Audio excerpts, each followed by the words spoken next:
Okay, welcome everybody. This is the last of our Zoom reviews for the beginning bridge class. You guys have now learned everything you need to know about basic play in bridge, all the basic bids that you need to start out with your game. So after today's review and last week's lesson, you're like officially graduated to start playing bridge. We do have one more class scheduled for this Wednesday, and at that class, we'll do a review of what we've covered in the class briefly, and then we're going to play hands for the rest of the time because that's what you should do to have fun, and that's what we've been working towards learning to do. So we'll be doing plenty of that on Wednesday. Also, I highly encourage you to find a way to play bridge. That's why you took these lessons after all. Don't wait until you feel comfortable playing. The way you get to feel comfortable playing is that you have to play.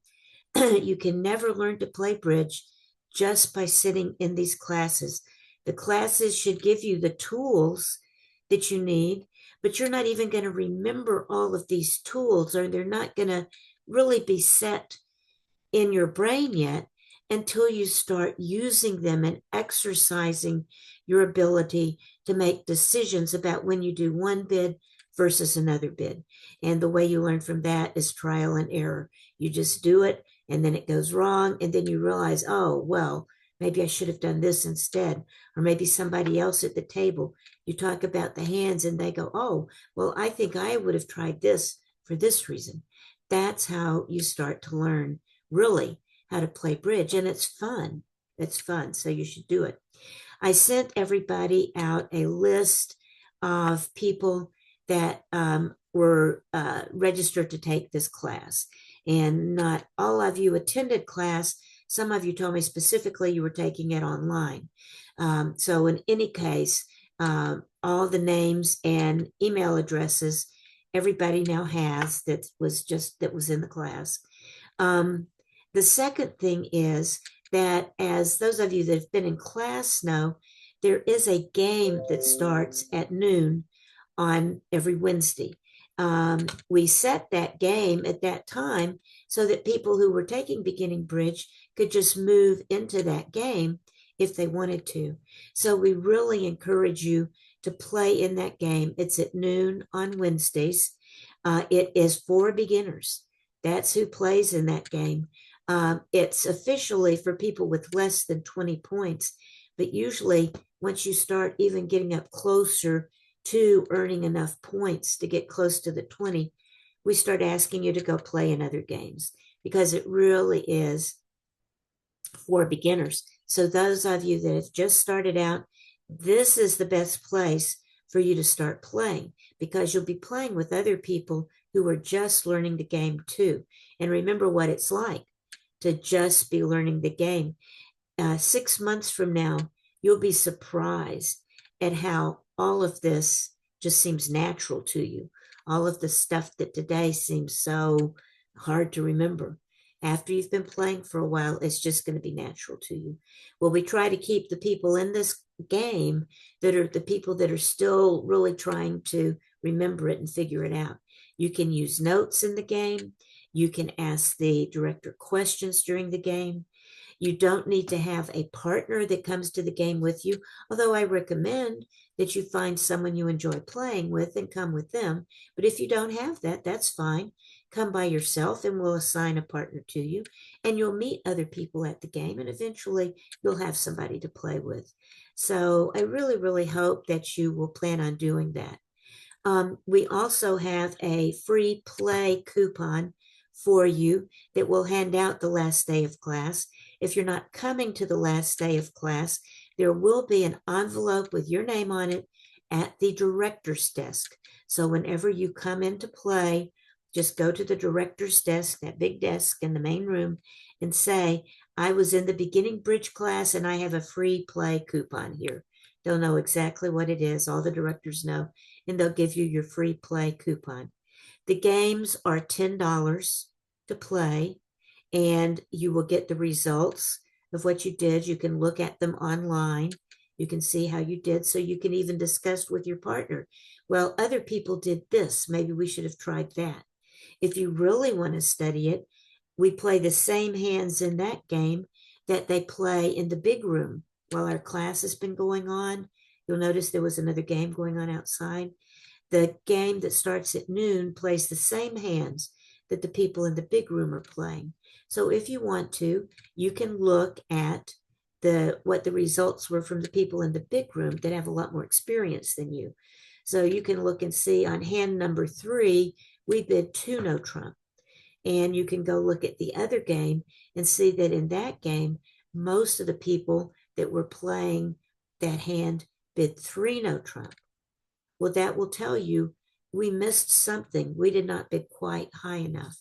So you can do that, or you can just play in the game and have a good time and never worry about how you did and how the other people did. That's probably going to be the way you have the most fun at the beginning anyway. So feel free to do that. Again, noon every Wednesday, $10. And the game usually is over by 2:30 or 3, and you need to be prepared to stay there the whole time. That's something sometimes that beginners in a game don't realize. Once we set up the game, it's set up so that it moves in certain ways to make it the most efficient so that everybody gets to play the boards the most times. And it has to be played until the end for everybody to get the most enjoyment out of it. So, barring an emergency that you have, you shouldn't leave early. All right, so let's get into this. That's enough of my proselytizing for you to come play bridge, but I really hope you do. Let's start talking about competitive bidding, is what we've been talking about the past 2 weeks. And last week, we talked primarily about overcalls. This past week, well, the week before, we talked about overcalls. This past week, we talked about takeout doubles. Those are really the 2 things that you can do to compete in bridge. That means that once the opponents have opened the bidding, for you to get into the bidding, you have to either overcall or do a takeout double. One of those sets of rules need to apply. Now, you can do a preemptive bid, which we discussed several weeks ago. You'll remember a preemptive bid is where you have less than an opening hand, but you've got a good long suit, a good 6-card suit, you open at the 2 level. A good 7-card suit, you open at the 3 level. A good suit means 2 of the top 3 or 3 of the top 5. So if you've got that, if you can open it yourself, if no one else has bid and you've got that hand less than an opening hand, 10 points or so, and this good suit, you yourself can bid 3 diamonds or 3 hearts or 3 spades or 2 diamonds or 2 spades, whatever the correct bid is. So you can start out the bidding with that, or you can use it after the opponents have bid. It's still a preemptive bid. So if the opponents open the bidding 1 diamond, you can still bid 2 hearts, and it means the same thing that it would have bid if these people hadn't bid and you just bid 2 hearts. So the preemptive bids are just there. They stay there. You can use them anytime that you have that hand. If you do not have that preemptive hand, if you just have some points in your hand and the opponents have bid, then you need to use one of these 2 sets of rules, overcalls or takeout doubles, to get into the bidding. Now you might ask, why do I even want to get into the bidding?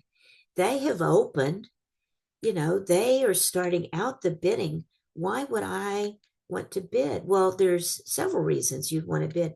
First of all, just because they got in the bidding doesn't mean that it's their hand. If they opened the bidding, you know where 13 points are, but there's 27 points in the deck. You know how many you have in your hand. The others are divided between your partner and the opener's partner. So it could very well be that you and your partner have all of the 27 points. You could easily have a game. So that's the first reason. Just because they open doesn't mean it's their game. The second reason is that if they have opened, we just don't want to just sit back and make it easy for them to find where they belong. If we have something to say, we want to say it for a couple of reasons. First of all, it gets in their way. And secondly, we may find a place where we really belong here while we're getting in their way. So it makes it difficult for them to find where they belong while still finding where we may belong. And then the third reason is, and especially in the case of overcalls, that you want to give your partner a suggestion for a lead for you. If you don't bid at all and you have to defend against the opponent's contract, you don't have any information to use to defend with your partner. Wouldn't it be useful to know things that your partner has in their hand? That's why you try to bid when you can. It's so that you and your partner can do the best defense that you can do also. Because there's two sides to this. There's what they bid, and then there's whether or not they make what they bid.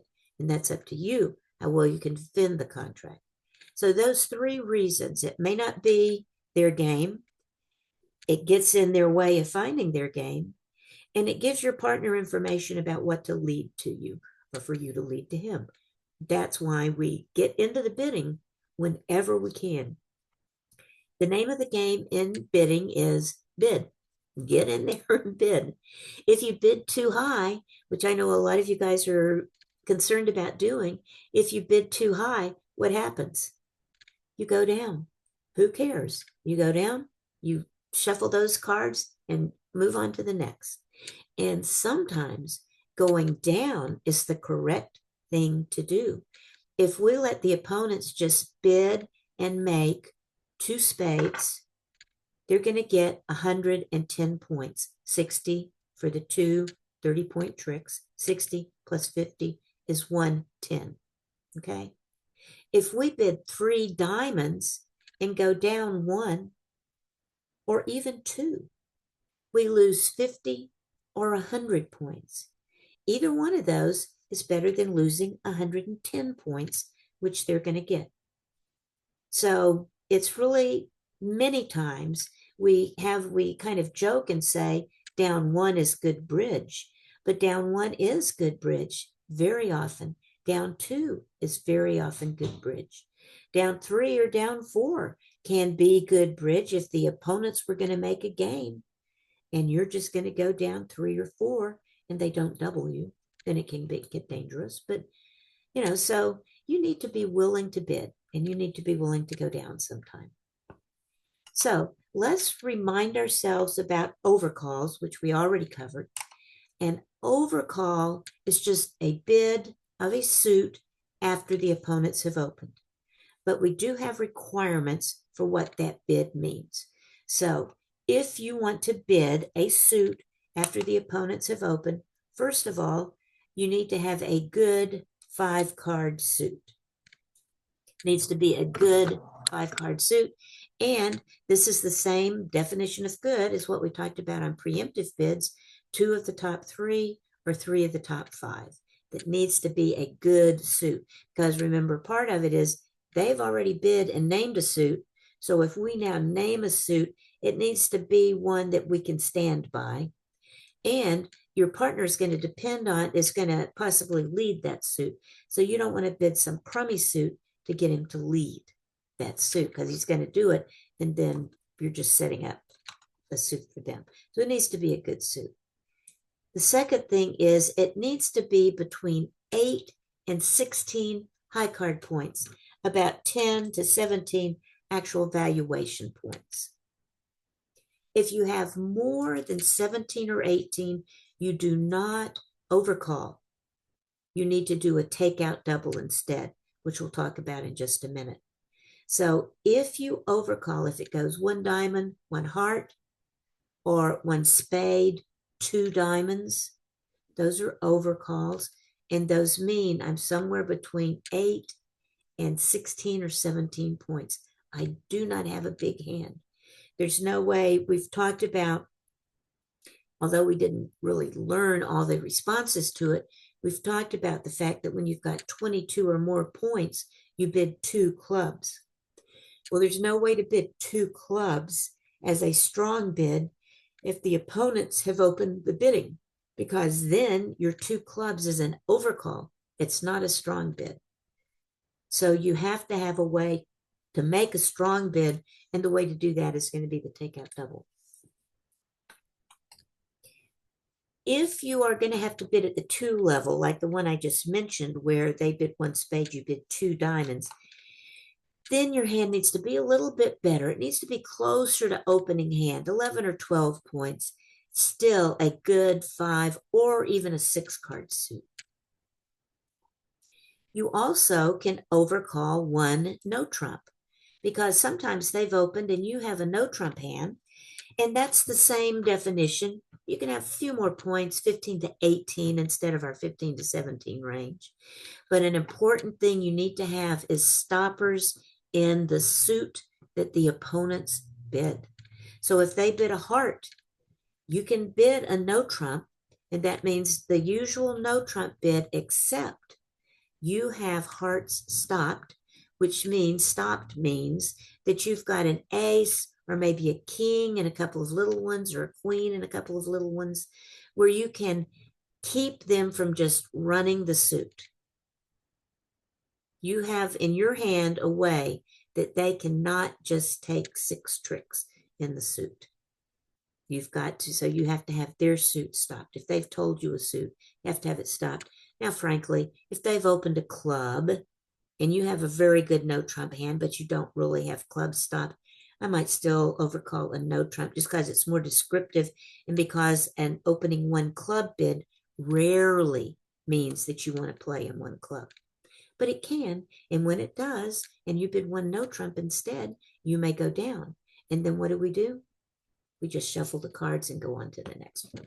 You kind of have to play the odds when you're playing bridge, okay? All right, so that's all there is to the overcalls. You need to remember you can have as few as 8. It doesn't promise an opening hand at all. As few as 8 points, but no more than 16 points, and a good 5 card plus suit. 5 cards in the suit. Okay, so your partner has overcalled. What do? You are the advancer. Once your partner has overcalled, it means the same thing as responding. It's just like a responder to a regular bid. I don't know why we changed the title, but if you are not responding to an opening bidder, you're advancing the bid of an overcall or a takeout double. Same thing as responding. So if your partner has bid, just as with most bids, if you've got 0 to 6, you're just going to pass. Forget it. If you have 3 card support, if you've got support for the suit your partner bid, particularly hearts or spades, if you've got 3 card support for that overcall, then you're going to make some special bids. Now, these are different from the bids that you would usually make if this were not an overcall. In the regular bidding, if partner bids 1 heart, if you bid 2 hearts, that means 6 to 9 and support. If you bid 3 hearts, it means 10 to 12 and support. So both of those, if you raise your partner's heart bid or spade bid directly, it shows support and either 6 to 9 or 10 to 12. It's different if you have support when your partner was an overcaller, or even if your partner was an opening bidder and now you are having to bid over an overcaller. Once an overcall is in the mix, the rules change. And what they change to is this: if you have a minimum hand that is 6 or 7 to about 9 points, you're at the minimum level to bid at all, then you are going to raise your partner's suit, but you're going to raise it using the law of total tricks. We talked about the law of total tricks week before last.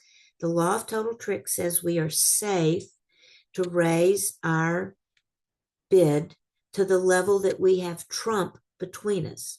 So when our partner is overcalled or when they've opened one heart or one spade, we know they have 5 cards in the suit. So if we have 3 cards in support, that means we have 8 cards between us. That should be able to be bid to the 2 level, 6 plus 2.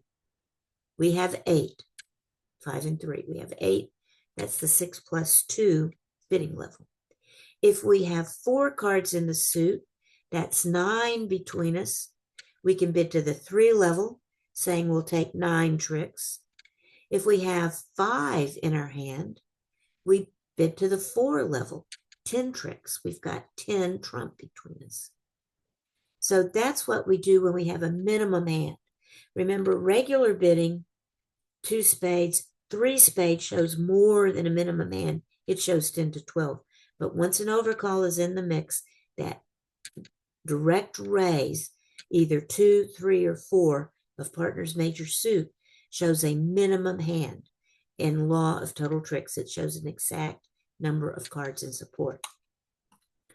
If you've got more than that, if you've got 10 or more, then you're going to Q bid in the opponent's suit. You're going to bid the opponent's suit. So if the opponent's opened 1 diamond and your partner bids 1 heart and this person passes, then I am going to bid 2 diamonds if I've got 10 points or more in support for partner's suit. And this tells partner, first of all, we've got at least half the points in the deck, because remember, partner didn't promise an opening hand. They just promised about 8 points. So we have close to at least half the points in the deck. It is at least our hand to compete in. And we've got support. So that's what that Q bid means. 10 points or more and support for partner.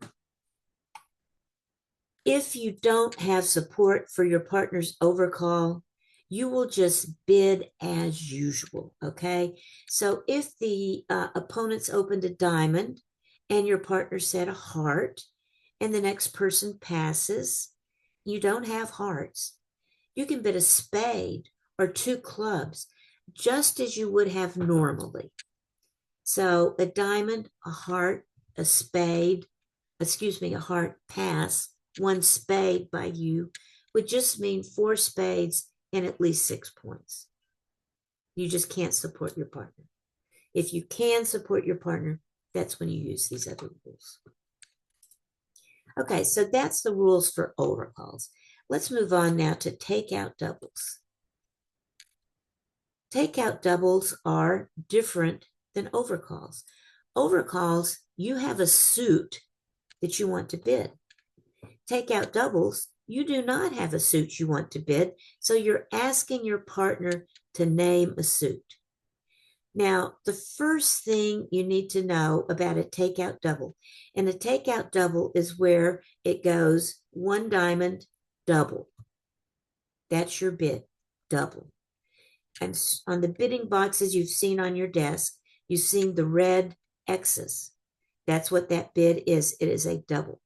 Now, early on in the game of bridge, a double always meant penalty. It meant, I don't think you can make that bid. I'm betting that you can't make your bid. And I'm betting that if you don't make your bid, I'm going to get extra points. I'm going to get at least twice, and in some cases more than twice, what you would have made if you go down otherwise. I'm betting you can't do this. If, however, they make their bid, they get doubled what they would have made otherwise, plus 50 points for the insult for doubling them. So when you, in the olden days, whenever you doubled, it was for penalty. Well, when the opponents bid like a contract of 2 diamonds, it's very rare that you could see that you could probably put 2 diamonds down. If you and your partner haven't bid very much, you don't know what they have or you have. It's hard to tell if they're just stopping at 2 diamonds. So and usually you only double for penalty if a game has been bid. It's not always true, but it was primarily true. And so they began to realize, well, you know what? We can have a lot of use for these doubles lower than a penalty double. It's not always going to be a penalty double. And the way it's kind of flipped now, most of the doubles that you will learn early on are not penalty doubles. It's going to be rare for you to make a penalty double as a beginner. I don't make penalty doubles a lot, and I've played a lot. You just don't, make them that much for penalty. So now doubles have a lot of other meanings. We use them for a lot of other things. And the first one that you're going to learn is the takeout double. So the takeout double, here are the requirements for it. First, you need to have support for any of the unbid suits, because the takeout double says partner bid. Partner must bid.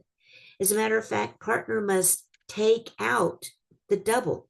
Partner cannot pass when it's gone one diamond, double. The opponent's pass, you cannot pass. You may not pass no matter what. You've got to bid. Even if you have a ton of diamonds, you don't want to pass because it is so costly if they make one diamond doubled. Your partner already said he didn't have diamonds. That's why he doubled. He said, I've got everything else, pick something else. So you must bid if partner doubles, a takeout double. So you have support.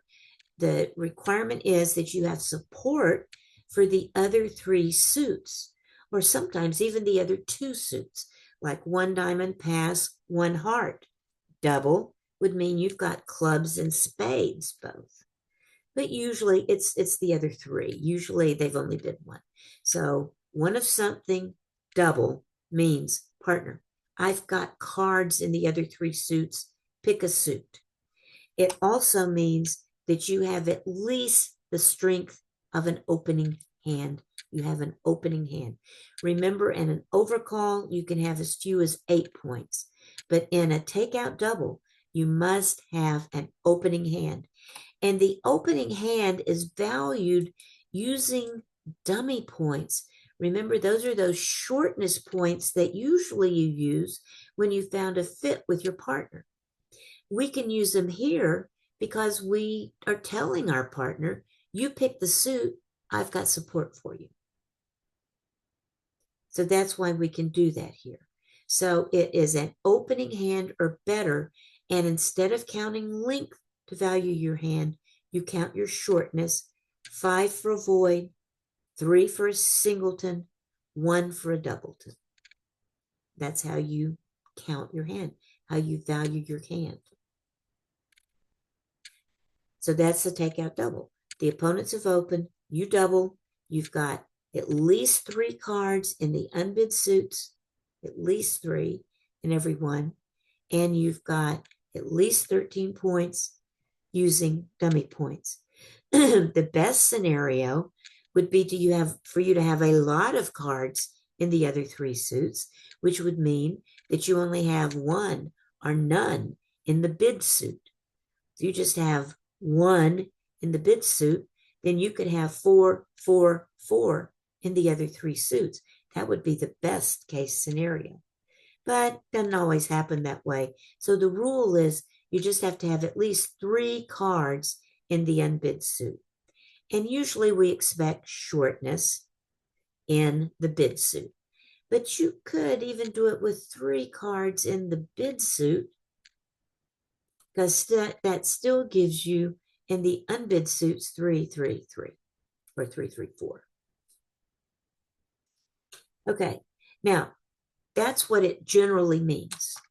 What it also might mean, though, is it could be this big hand, the big double, we call it,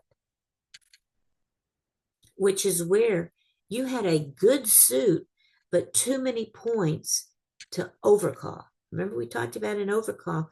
If you've got 17 or 18 or more and a really good suit, you cannot overcall. You must double. Now, partner's not going to know which of these you're doing when you double. He's just going to hear 1 diamond, double. And so he makes his bids, assuming it is just a regular double. If it is not a regular double, if it is the big double, you will name your own suit. That's the only time you name your own suit after you've done a takeout double. A takeout double says, partner, I don't know what to bid, you decide. Well, once you've told partner to decide, you let him decide. You're going to play whatever he says. The only time you won't is if you had the big double and you bid your own suit. So if you ever bid a suit after making a takeout double, you are promising this big double 18 or more points. You cannot change, like it goes one diamond, double, pass. Your partner bids one heart, pass. It comes back to you, and you can't think to yourself, well, I had four hearts or four spades. I wonder if either one of those would have worked okay. Maybe I'll bid spades and see. Is that going to work? No, you can't do that, because if you do that, that says I had the big double. I've got 5 or 6 at least good spades and 18 or more points. So never bid another suit after you have made the takeout double and told partner to pick. If you've told partner to pick, let him pick. And once he has picked, you stay with that suit. It's up to him. It's kind of like he's the captain of the ship, like in No Trump. You said pick a suit, he picks a suit. You got to live with what he picks unless you had the big double. Okay, just like we talked about on overcalls, the term for responding to the takeout double is advancing. So advancing the takeout double. First thing we need to know about the takeout responding or advancing the takeout double should be no surprise to you, and that is we give priority to the major suits. You guys have been in my classes long enough to know now we love major suits. We don't like minor suits. We only play in minor suits if we have to play in minor suits. It does happen, but we're going to make sure that we didn't miss a major suit first. So when you are advancing the takeout double, the first thing you want to do is bid a 4-card major suit if you have it. So you have been forced to bid. You must bid. You must bid with 0 points. You won't like it, but you must do it. So because partner is making you bid with up to 8 points, you bid the lowest thing that you can bid. You bid a 4-card major or the longest suit at the cheapest level you can bid. So if it's gone 1 diamond, double, pass, you could bid 1 heart. That's the lowest thing I can bid. 1 diamond, double, pass, 2 clubs. That would mean I didn't have a 4-card heart or spade suit. My best suit was clubs. The cheapest thing I can bid it at is the 2 level. I have to bid that. That does not mean you have extra points. You are still in the 0 to 8 range. Partner made you bid. By the same token, partner, if you have made the takeout double and your partner has made a bid that's at the lowest level, you need to remember he can have 0 points or he can have 8 points.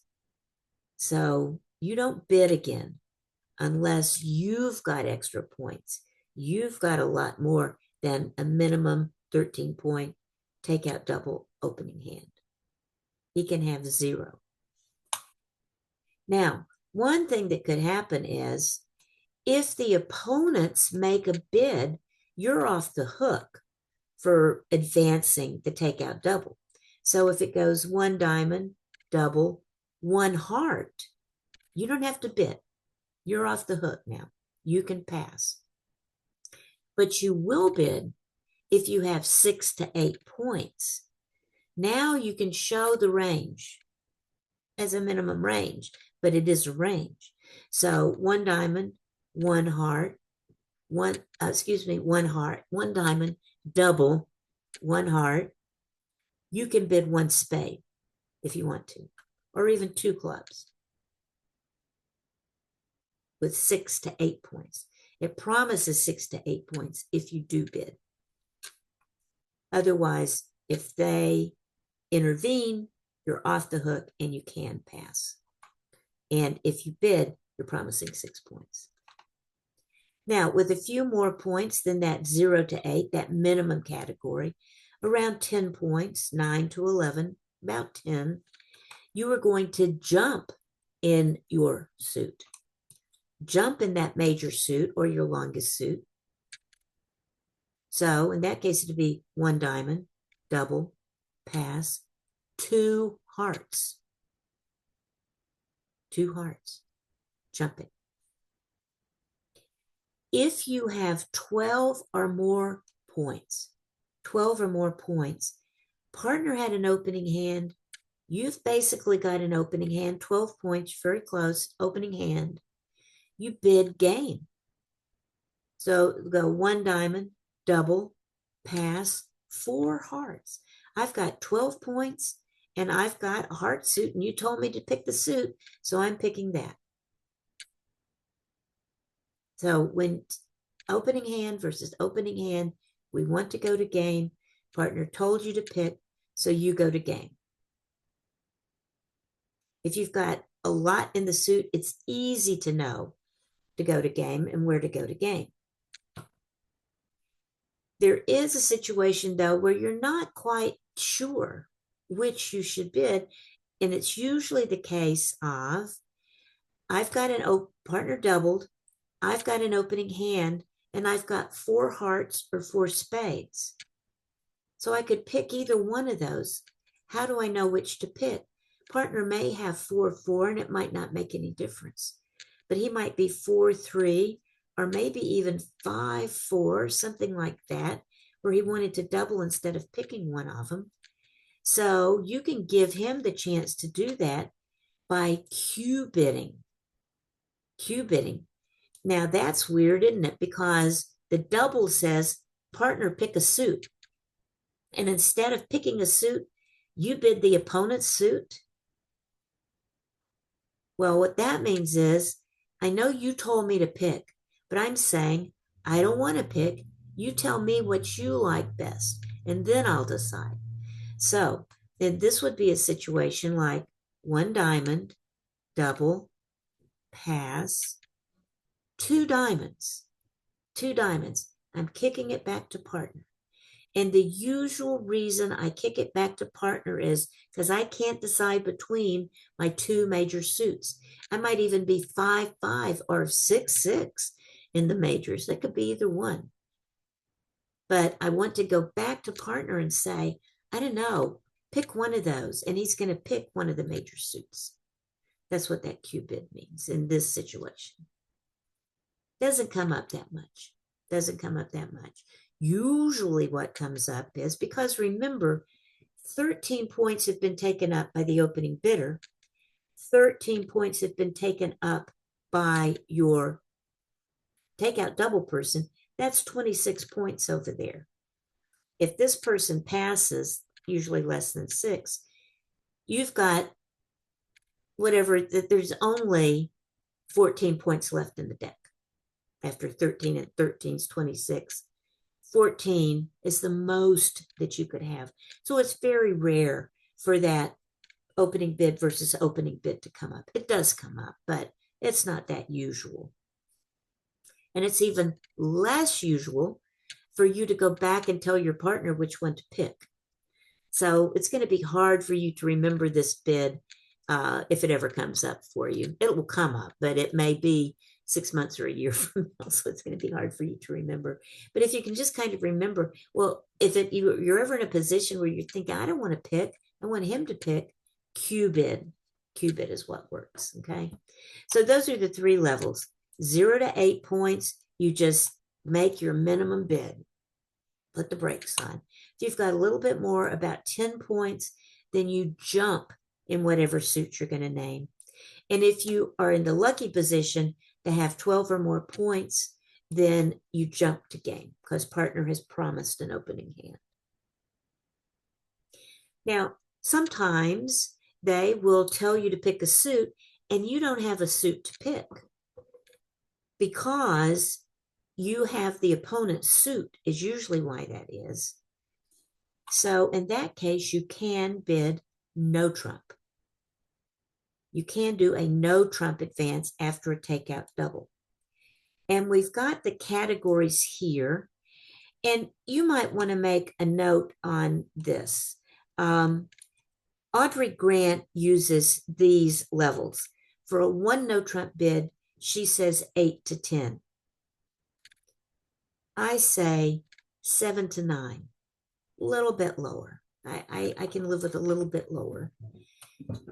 And for two no trump, 10 to 12. It's just a little different. The one no trump is a little bit lower, and both of them are spread a little bit. So I say 7 to 9, 10 to 12 for one no trump, two no trump advances. If you want to memorize this and stay with this, that's fine. They're going to be close either way. And then three no trump would mean you have 13 or more high card points. But all of these require a stopper in the opponent's suit. Same thing as when we overcalled one no trump from the beginning, when we're talking about overcalls. If the opponents have bid and you're going to move to no trump, you need to have that suit stopped. When we just regularly bid no trump, we don't worry about having a suit stopped, but we do worry about it when they have bid a suit and they've told us they have the suit, then we need to have it stopped.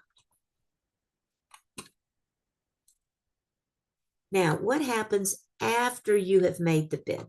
You have advanced. It goes back to the takeout dummy person. Well, if the advancer has made a minimum bid, then if you've got a minimum points, you just pass because partner could have 0. So you don't want to bid, you pass. That's usually what happens. One of something, double, pass. One of something, pass, pass, pass. It's usually what happens. Now, if you've got a better hand and partner makes the minimum bid, you can bid again, but that's a little iffy because he could have 0. If you've got 16 or 17 and he's got 8, great. If he's got 0, not so good. But if you've got 16 or 17 and he jumps, so he makes his jump bid, so it goes one diamond, double, pass, 2 hearts instead of 1 heart, 2 hearts. So I've got 10 points. Now, with 16 or 17 points, I'll probably bid game. I know he's got 10 points. If you have a maximum hand and partner makes the minimum rebid, then you can jump to show that you have 18 points if he's bid your suit. Anything else that you bid is going to be the big double. So if it goes a diamond, double, pass, a heart, pass, a spade, 2 clubs, whatever, that is the big double. And then you can bid again if you had 8 points. If you still have 0 points, if you have support for him, you probably want to try to bid because you don't know if his hand is 18 points or 24 points. So it's hard to know. If once the opponents have opened the bidding, it is hard for you to show a really, really strong hand, which is one of the reasons why we strain to open the bidding if we at all can. If we are close to an opening hand, we make an opening bid. Okay, so that is takeout doubles, and that is overcalls. There are excellent exercises in your book. Let me stop share for a minute here. In your book, Competitive Bidding Book, Bridge Basics 2, There are excellent exercises at the end of both overcalls and the takeout doubles chapter. Um, if we discovered last week in class, or week before when we were in the overcalls class, that the books that you have are different. And my apologies for that. It doesn't make too much difference because the books are essentially the same, but the page numbers are different. She's rearranged things a little bit. She's changed some amounts by 1 or 2 points, but they are close enough together that you are fine with either book. But just when you're going over them together, it might be hard to figure out where. In both cases, the exercises start at the last page of the chapter covering that material. So in the case of takeout doubles, it's at the end of the takeout double chapter. In the newer books, the one that says updated edition right here on it, the updated edition ones, these start on page 108. In the older books that don't say updated edition, those start on page 118, but it's the same exercises. And I really think all of these, I totally agree with the answers that are listed here. Occasionally I might have a little quibble with Audrey, although Audrey is a really, really good bridge player, so I don't want to disagree with her a lot. But sometimes there's options you could use. But in the case of these exercises, pretty much what she has and the explanation of what she has is very good. So I would really recommend that you do this because, as I said at the top of the hour, just listening to me blather on about what these rules are does not get them into your ability to use them. We've talked many times about the analogy of learning to drive a car. You can't learn to drive a car in driver's education class. You can learn the rules of the road. You can learn what each pedal does, what the speed limit is supposed to be, what the red stop sign means. You can learn all of these things. But until you actually get in the car and feel like what it's like to drive, you can't really drive a car. That's what you have to do. Bridge is the same. You have to take the classes because you need to understand the rules, but you have to play to put these rules into practice. I even think of it like if I have driven in a car to a place with somebody many times, but if I have not driven the car myself and made the decisions about, oh, I turn at that White House, or oh, there's Oak Lawn Street over there, that's where I turn. If I'm not making those decisions, if that person that usually drove wasn't in the car, I might not be able to get to that place by myself. Bridge is the same kind of thing. You have to be the one driving the car. You have to be the one that's making the decisions about where you're going and how you're doing it, about how you play. And you're going to make mistakes. You're going to do things wrong. You just will. That's how you learn. I had a really good, as much as I've played, and I've been playing for 50 years, as much as I've played, just the other day at playing, I made what was not a good bid. And at the end of the hand, I figured out, of course, I should have done this other thing for this reason. So you're going to find this out. You're going to, hopefully, I'm finding out less often than you are. So you're going to be finding this out a lot as you're learning to play. That's fine. That's how you learn. That's how you have a good time too. You're learning to play this game because it is a game. It's fun. You should play it. So, yeah, Richard, you have a question. Okay, Richard says, if I open the bidding with 19 points, can I open two clubs to indicate a strong opening hand? A strong opening hand is usually 22 or more points. So if you open two clubs, you're promising 22 or more. However, sometimes you can open the bidding two clubs with just 19 points if you can see that you are very close to being able to take at least 7, 8, or 9 tricks in your own hand. And a lot of times you can see that if you are two suited and you have the ace, king, queen, if you have the ace, king, queen of spades to with six, and you have the ace, king, queen of hearts with five in the suit, well, that's only 18 points plus some for length. But that's not that many high card points, but you should be able to take even 11 tricks in your hand, if they fall correctly.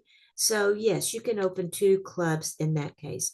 There is a lesson on a strong opening bid, and we're going to have a refresher class in January. If you take the refresher class, one of the things we're going to do is we're going to have a brief lesson on the two club bids, when you make them, and what the responses are to them. And also one other thing that you don't get in beginning bridge, which is ace asking bids. It's how to bid slam. And there's some special techniques that you use. So anyway, good question. In general, and you definitely can't overcall with two clubs. If they have started the bidding, there is no other way to show a strong hand other than to double, do the big double. All right. I hope this was helpful to everybody. And I hope to see everybody on the Wednesday before Thanksgiving. Sorry about that, but to play in our last game. If this is the last time I'm going to be seeing you or talking to you, I hope to see you at the Bridge Center in that Wednesday game at noon, or coming in January when we're going to have a refresher for all beginning bridge students, your class and a lot of other classes, or people that just haven't played since COVID because they've forgotten everything they knew. We're going to have a refresher class for everybody. So looking forward to seeing you guys then. Thanks, Richard. We'll see you guys later. Bye-bye.